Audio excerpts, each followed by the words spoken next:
The Denver Public Schools principal who first revealed here how students facing charges clear up to attempted murder are put back in class, he may now face an investigation himself. His attorney told our Chris Vanderveen today, if the district retaliates against McAuliffe principal Kurt Dennis, DPS should get ready for a lawsuit. Are you mad?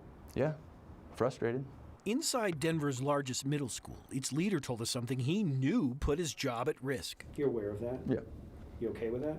Yeah, it's important. Kurt Dennis wanted us to know that daily he and his staff had to do something neither he nor his staff was trained to do: pat down a student accused of attempted murder. The school district told you because this attempted murder took place off school grounds, it doesn't impact his life on school grounds. Correct. 1 month later, his attorney says those words have now led to this. Pursuant to his appearing on camera with you, DPS has launched a full-scale investigation of him. Which is why this morning, at 6:41 a.m. to be precise, David Lane sent this email to the DPS superintendent and Board of Education.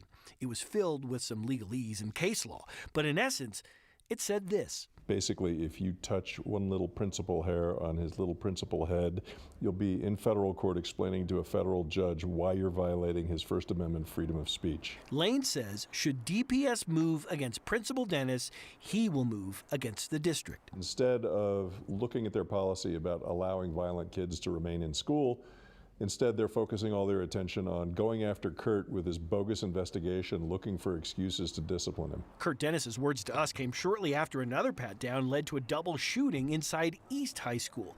He didn't want a repeat of that inside his school.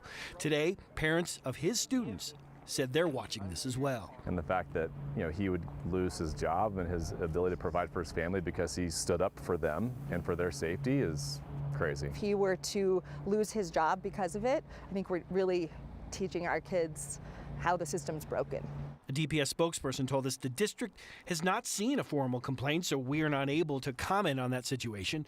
A spokesperson for the board told us the potential investigation is an operational matter and not under the purview of the Board of Education.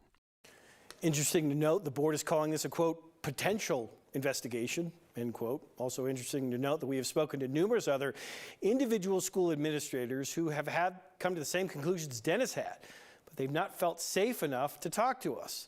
You can guarantee, Kyle, they're going to be watching this closely as well. Certainly, action against him might send a signal to them as well. I mean, we know how school districts work. A lot happens behind closed doors, and it certainly seems like members of the McAuliffe community and now Dennis's attorney is saying, no, if something happens, we want it to be out in the open to some extent. There is a chilling effect when this type of activity takes place.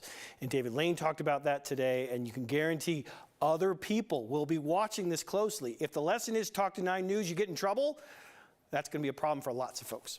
Should note, nobody's come forward to say that anything he said was inaccurate. True. All right, Chris Vanderveen, thank you.